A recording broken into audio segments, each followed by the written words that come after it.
Hello, I'm Sebastian. Welcome to 9 Trees podcast. Today, I will summarize and review the book. Move Fast and Fix Things by Anne Morris is a leadership and problem-solving guide built for people who have to create change under pressure. Framed for executives, founders, and managers stepping into new roles, the book focuses on how trusted leaders diagnose what is broken, mobilize teams, and deliver results without burning out their organizations. Morris is known for practical transition advice, and this work extends that emphasis by treating hard problems as solvable when leaders combine speed with credibility, clarity, and disciplined follow-through.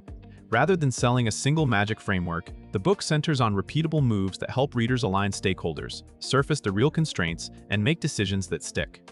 It also highlights the human side of fixing things, including communication, trust building, and creating psychological safety while raising the bar.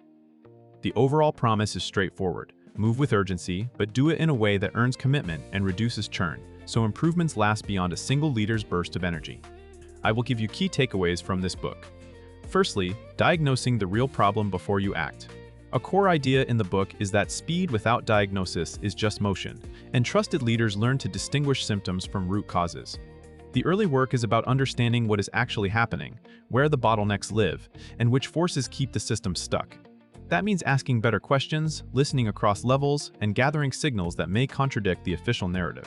The book emphasizes that hard problems often span multiple functions, so a leader must map dependencies and incentives rather than blaming a single team. It also suggests looking for patterns in decision-making, information flow, and accountability, because chronic issues are frequently structural. Importantly, diagnosis is not an academic exercise.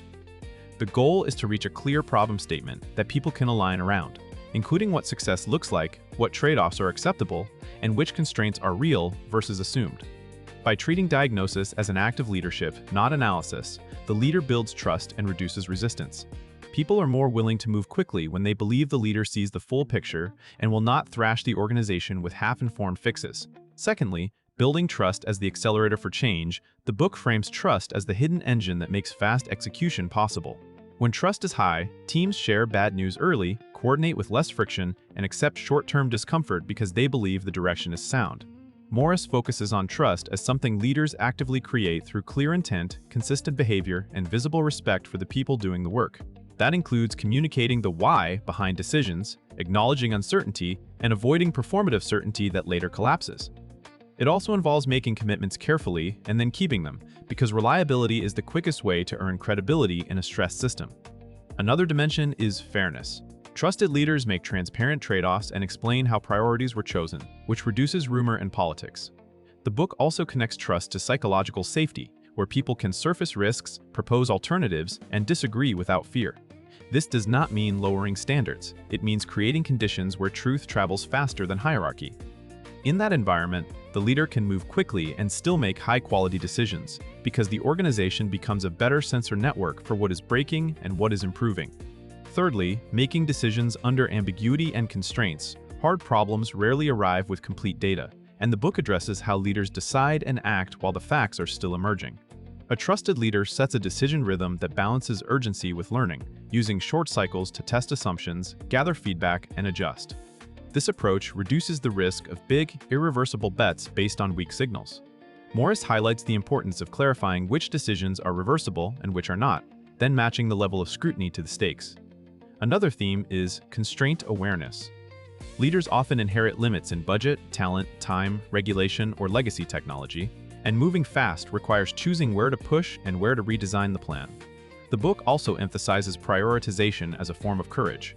Solving hard problems means saying no to good ideas so that the few critical moves receive focus and resources. Communication matters here, because people need to understand why their project did not make the cut. Finally, the book treats decision-making as a team sport. Leaders create forums where diverse perspectives are heard, but they also make clear who owns the call and what happens next, preventing endless debate that masquerades as collaboration. Fourthly, mobilizing teams and stakeholders to execute. Execution depends on alignment, and the book offers guidance on bringing the right people into the effort without creating a slow-moving committee. Trusted leaders identify the true stakeholders, including skeptics, and involve them early enough to prevent later sabotage. They also define roles with precision, so accountability does not blur across groups. Morris underscores that big change is delivered through many small commitments, and leaders must translate strategy into specific actions, owners, deadlines, and metrics that teams can actually use. Another focus is removing friction. That can mean simplifying approvals, clarifying decision rights, and ensuring teams have access to the information and tools they need. The book also points to the importance of narrative. People execute better when they can explain the mission in plain language and see how their work fits. At the same time, the leader must manage energy.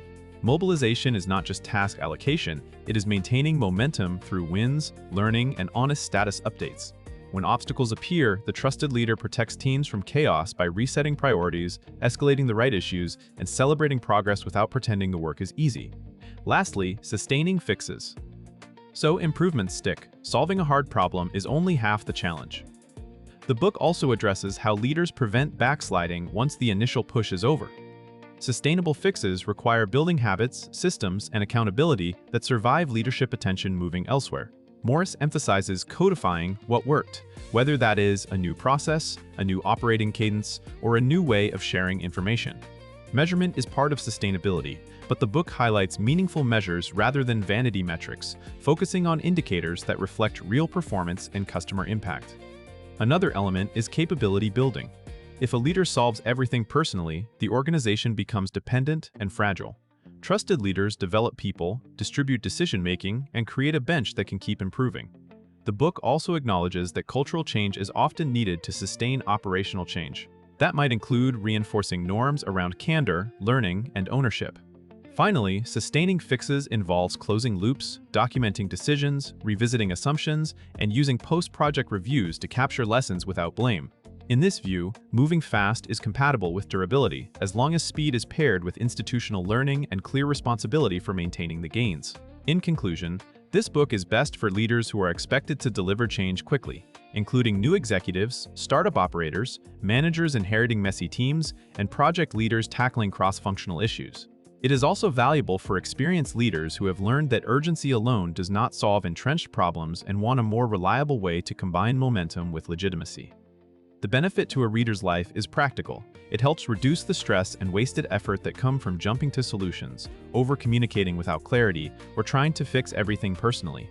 By focusing on diagnosis, trust, decision discipline, and sustained execution, the approach supports better outcomes with less organizational damage. Compared with many leadership books that lean on inspiring stories or a single-branded model, this one stands out for its emphasis on real-world constraints and the everyday mechanics of getting people aligned.